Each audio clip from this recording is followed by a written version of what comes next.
Hi everyone, it's Mark Walmsley here. I'm the founder of the Arts and Culture Network. This is the best bit of the job for me, as I often say, because it's my chance to introduce you to one of our full members. And I'm delighted that Stephen Lloyd Gonzalez has joined me today. Stephen, thank you very much for jumping on for this interview. Hi, Mark. It's really happy to be here. It's great. Now, you're in Solihull at the moment, I um, am. and we've just been having a chat about our mutual love for Birmingham and all things musical.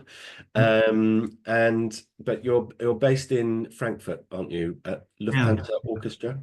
Yeah. So I conduct the Lufthansa Orchestra in Frankfurt, and we've had quite an interesting year so far because we got to play at the Elbphilharmonie for the first time, and that was a big concert for a charity called Channel Aid, and I unexpectedly was given the job of doing all the orchestrations for the concert with James Arthur. So I had to orchestrate 14 of his songs in about 20 days.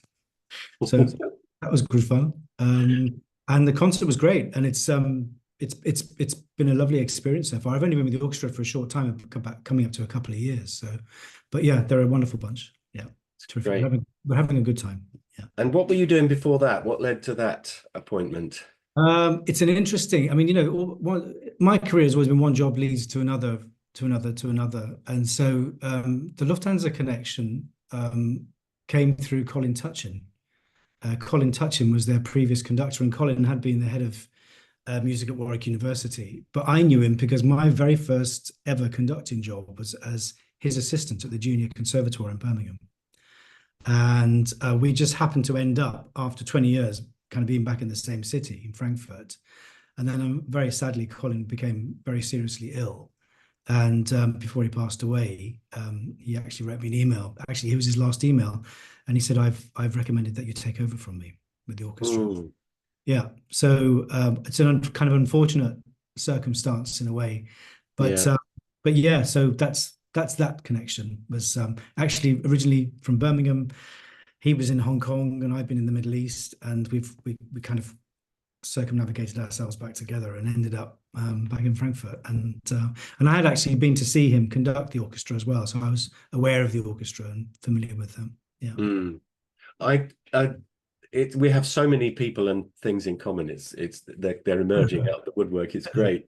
Yeah. I'm trying to think of some questions that perhaps non-musical members of our community might want to ask you if they had the Sure. chance. Sure. This is off the cuff. Mm. What's the trickiest bit about conducting, Oh, apart that's from the orchestra? no. Do you know the trickiest part of conducting is probably rehearsing for me because, and I remember hearing Simon Rattle talk about this as well. I grew up watching him as a kid, being from Birmingham. I was always going to watch the CVSO, and I'd go to his rehearsals. And he was once asked, "Do you get nervous before concerts?" And he said, "No, I get nervous before rehearsals," and I can completely understand that because Wow. that's basically where you're exposed. That's where all your preparation is under scrutiny. Mm, Um, the concerts are wonderful. That's what we do it for. We do it because we want to be on a stage and we want to play and we want to play this wonderful music together. But actually, the preparation, you have to be so thorough. And if you're not, it's the rehearsal time where you're found out and where all sorts of interesting things can start happening. So I yeah. would say, I would say, yeah, just probably that for me. Yeah. And why do some conductors appear to be conducting seconds sometimes ahead of what sounds like the beat?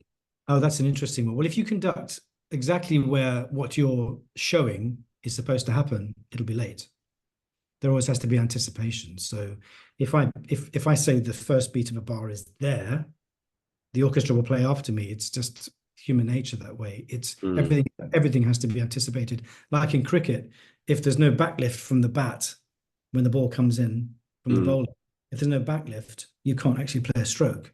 mm, Same, yeah. it's the same kind of thing. There has to be preparation before the beat, before the downbeat, or if it's an Mm. upbeat. Yeah. And another question, this is fun. I didn't plan to do this, but another question. Um, what has been the most difficult piece of music you've had to conduct? Oh, oof. Do you know what? It was probably a piece when I was a student. Um, it was a piece by John Adams, which is never done, and it should be done because it's a remarkable piece of music, and it's called Common Tones in Simple Time. Uh, Hmm. and it's basically just 20 minutes of texture. Remarkable. I mean, you listen to that piece and you think it's basically electronics. You can't believe that piece is orchestrated. It's a wonderful piece of orchestration, but it's like jelly. And the only kind of solid thing in the whole piece is just the conductor's baton. And as a student, I remember really feeling on edge during that piece. There was nowhere to hide. There was nowhere to hang on to. So that's probably the most challenging piece it's not the most challenging piece I've conducted, but it was the piece I found challenging, most challenging. Interesting. Memory, yeah. Interesting. Fantastic. Oh, well, I'm glad I asked you those, because they're often I worked with a conductor once, and you got this. Where am I? There we are. Yeah. Yeah. Not gonna or 1, 2, 3, 4, 5. 1, 2. Yeah. Oh, yeah. I've had that before. That's there are many varieties. Yeah. I remember Simon Rattle used to. I asked him once, how long did it take you? Why did you memorize Mahler 6? Yeah. And he said, I didn't. I just got to the stage where I didn't need to look. Yeah. And he would bring on the big Mahler 6 score, put it down, open it up, and that's the last time he'd touch it. Yeah. It was quite incredible, and you'd still get the nod Yeah. when you'd still get all the cues. Incredible. But don't you think that's great? Because then there's kind of there's that added barrier of a score between an orchestra and a conductor. And when there's no score there, I mean, yeah, the score is there, but you're not using it. The eyes are just with the orchestra. So that communication is somewhat more effective, I think. Yeah. Carlos Kleiber never used a score. He played everything from memory. There's no accident that the choir stalls are the most popular seats when Simon Rattle's conducting. For sure. Yeah. Right. Now, so thank you so much for being one of our full members. As you know, we're member funded. We don't have any big sponsors or advertisers or grant making bodies even telling us what to do. So it's very much appreciated. Great to be here. Now I'm going to create your fantasy cultural year.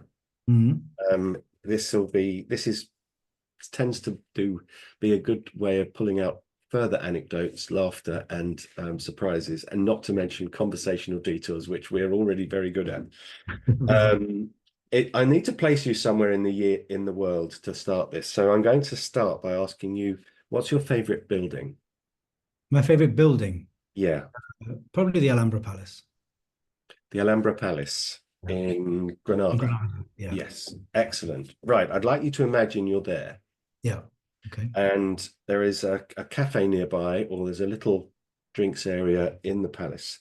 Yeah. Excuse me. And it's lovely. It's late afternoon. The sun is still streaming down. It's a beautiful day, and you've just had a tour again.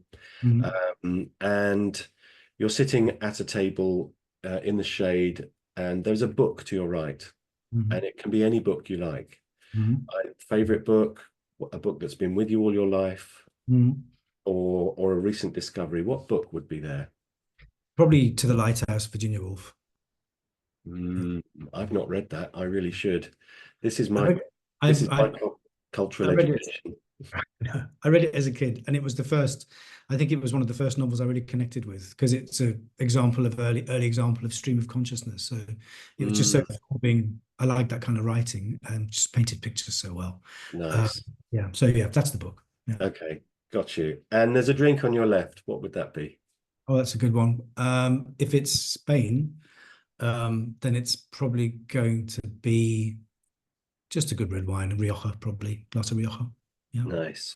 Now you're feeling quite pleased with yourself, because you've just come from a meeting in the Alhambra Palace, in which a wealthy Spanish family foundation have invited you to spend a year doing some research. Okay. Yeah. They would like you to study approach and styles of conducting somewhere else in the world. Okay. So somewhere other than the UK or Spain. Okay. It's a year-long trip. It's highly paid. Okay. It's first class all the way. There's probably a book deal in it and a TV program. Okay. and everything at home, all your personal admin is sorted out. Everything's been cleared with the orchestra for you to do this. Friends and family can come and visit. All you have to do is to decide, where do you want to study conducting? In which country would you want to spend a year studying approaches to conducting? Oh, that's a tough one. Very tough one. I suppose it would, you say it's a year. If it was 6 months and in the summer, I'd say Russia. Not in the present climate, but normally. But most probably, I would probably go to France, I think. Okay. I think I'd probably go to southern France, I think. Southern France. Okay. Yeah. That's great. So you're on the plane. Yeah. You turned left on the plane when you got on the plane. Yeah. Flying from Malaga. Is it Seville to Malaga to Granada. Yeah. Granada to Nice? Yeah. Okay. Yeah. And the steward comes to you with a glass of Rioja and a note from the family foundation saying they'd like to study you while you're doing this trip. Okay. They want you to listen only to one very specific genre of music for the full 12 months. Okay. Right. What would you choose? Mid 20th century. Yeah. Mid 20th century classical music. Yeah. Yeah. So from basically from 1900 to 1960. Okay. Yeah. If I can sneak in 1975, just the first 3 quarters of the century, the 20th century. Okay. That's and which works would be a sort of a free on repeat in that playlist? The complete works of Bohuslav Martinu, the Czech composer. He wrote them all in a really short period of time, and they're all masterpieces. So if you listen to all of those symphonies, they're, I mean, a remarkable, absolutely remarkable group of symphonies. So yeah, definitely it would be Martinu. I'm really into Martinu at the moment, so this is why it's Martinu. So yeah, and probably so composers of that period, there would be definitely Shostakovich in there as well, absolutely. And I would say perhaps a little. I'd go a little bit 20th century later as well. I'd probably go at the early works of the minimalists as well, maybe too. Okay, nice, excellent. You can have that. Now you arrive in Nice, and a group of young people, young musicians, have been detailed to ease you into the week. Right. They pop you in a limousine and they whisk you round to Juan Lepin beyond Antibes there, which is a lovely. Do you know it? No. It's beautiful. And you've been given this wonderful home overlooking the Mediterranean for the year. Okay, you've got staff, you've got a car and a driver, and even a helicopter at your disposal. Okay. Now they said they wanted to take you out to a dance performance. Okay. And then out to dinner. Now, I have a magic wand here, so it can be anything you like. So they whisked you back to Nice for a dance performance. Now, it can be any dancer, living or not. It can be any dance group. It can be any specific performance or any style. So what form of dance performance would you like to watch? It would be the Ballet Prélocage, the French ballet company. Yeah. Nice. I saw them once at the Théâtre Champs-Élysées. It was Prokofiev's Romeo and Juliet, and it was one of the most remarkable things I ever saw. So I've always wanted the opportunity to see them again. I only ever saw them once, but they're superb. Yeah. Brilliant. You can have that. And then you get to choose the cuisine for dinner. Oh, okay. And it can be anything after the... Does it have to be French? No. It doesn't have to be French. Which national cuisine would you opt for? I would go for a Croatian dish called peka.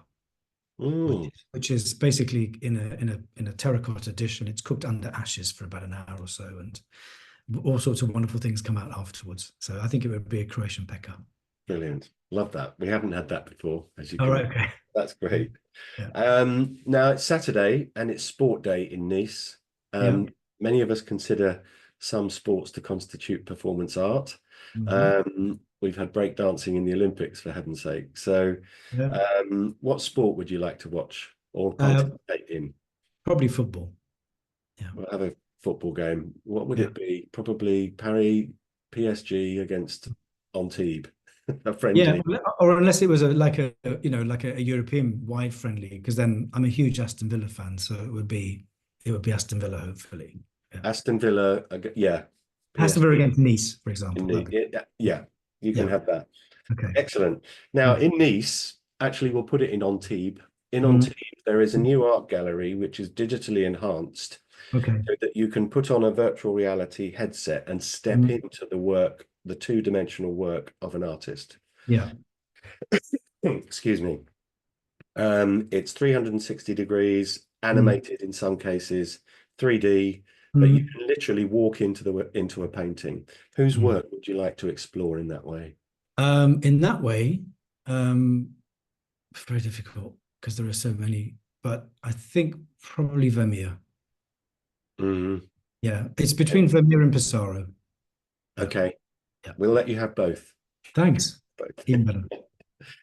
Excellent. Now I've flown out to spend a week with you. Yeah. We're going to do something different on Monday, Tuesday, Wednesday, Thursday, and Friday. Okay. Okay. Mhm. Monday, and this is all up to you what we pick. Okay. Monday's going to be a pop or rock concert. Okay. Tuesday is going to be a play. Yeah. Wednesday, a musical. Thursday, an opera. Yeah. Friday, a film. So what are you going to take me to? Monday, pop or rock concert. Who would we see? Monday, I'd probably take you to a rock concert. Yeah. I'll take you Okay. to a rock concert on Monday. Now you're going to ask me which band. Yes. I would probably one of the best bands I ever saw live was Kings of Leon. Mm, They were so tight, so professional. They played brilliantly, sang brilliantly, and everything was just. They didn't say a word to the audience. They just started off by saying, "Hi, we're the Kings of Leon." Boom, and that was it. And they didn't speak again. They just played the whole set, and they were superb. So I wouldn't wow. mind seeing Kings of Leon again. Okay. Okay, Yeah. that's a good one. What about a play on Tuesday? Play on Tuesday. I would probably go. Um, I remember seeing a fantastic production of The Tempest and the director was Sam Mendes.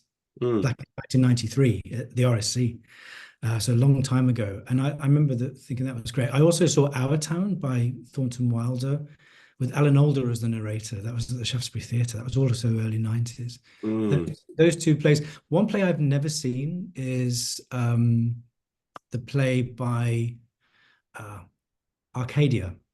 The play Arcadia I've never seen, and it's the famous British playwright Tom who he's a knight now, but originally Czech. Stoppard? Tom Stoppard, thanks. Yeah. Yeah. So Arcadia, I've never seen Arcadia, but everybody raves about it. So maybe we'd go to see Arcadia. Okay, love that. Yeah. Yes. Mhm. Fantastic. What about a West End or Broadway musical on Wednesday? Broadway, yeah. Broadway musical. I'd probably like to go and see. It's not quite a musical, but it'd probably be the Kurt Weill Seven Deadly Sins, staged as a musical.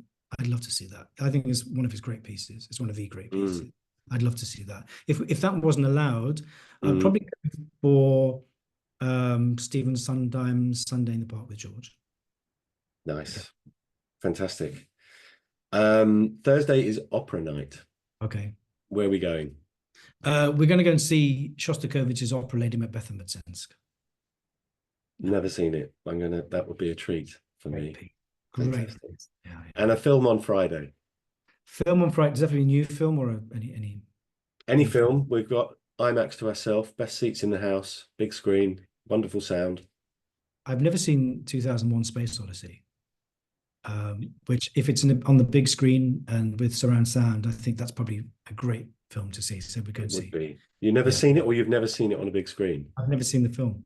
Oh, it's on Prime, I think. Right. Okay. Yeah. No, Yeah. it's on the list. That's great. So that's our week done. Now that your colleagues are going to ease you into your study year, you're going to have some great time. You can buzz around France with your helicopter, interviewing conductors and sitting in on rehearsals. But before I leave you, I can arrange a hero day for you. Now this will become obvious. You can invite. I'll explain how it works because sometimes it comes as a surprise. You can invite 3 guests for lunch. Right. Okay. Okay. They can be anyone you like, Yeah. living or not, and they will come. Okay. However, Okay. okay, Yeah. the second person you invite Yeah. needs to be somebody you think the first person would like to meet. Okay. And the Okay. third person you invite needs to be somebody you think the second person would like to meet. Okay. So Okay. who would you want to meet? Who would be your hero lunch partner? Carlos Kleiber. Conductor Carlos Kleiber. Conductor Carlos Kleiber. Yeah. Yeah. Yeah. And who do you think he would like to? And it can be anyone, living or not. Okay. Without a doubt, he would love to have met Emily Dickinson, the poet. Okay. Yeah. He was a huge fan of Emily Dickinson. Right. And who would she? That's where it gets tricky. So Emily Dickinson, she had a dog called Carlo, and I think it was called Carlo. And so she would obviously want her dog there, and Kleiber used to call himself Carlo sometimes after her dog. So we'll invite the dog as well. Perfect. Yeah. That's wonderful. So you're on the way home, Yeah. and a year has passed. Mm. You've recorded the TV show, and you've inked the book deal that's coming, Mm. and you're back on the plane heading back to Solihull or Yeah. back to Frankfurt. Yeah. Excuse me. And the steward brings you a nice Rioja again, Mm. and a note that is relinquishing you of the musical restrictions Mm. that you've been imposed on. So what would be the first piece of music you would want to listen to that you had been prevented from doing so by your choice of mid-century classical music? That's a really good question. That requires a bit of thought. That does after just a whole year of listening to that Yeah, chord. I think I'd probably listen to a Beatles album, to be honest. I think I'd probably listen to something like Abbey Road, something like that. nice. Yeah. Yes, Yeah. fantastic. Mm. Stephen, this has been great. It's been one of the most intriguing interviews I've recorded because the choices were fantastic and a surprise. And I've been scribbling down notes of things that I'm now going to listen to and watch. Great. Um, I hope you enjoyed your fantasy cultural year. Oh, wonderful. Yeah. I feel like I've been on holiday. Excellent. And thanks again for being one of our full members. It's very much appreciated. Wherever this appears, there'll be links to Stephen and the orchestra, and it's been wonderful. Thank you so much for doing this. I'm glad you enjoyed it. It's great. Thank you very much.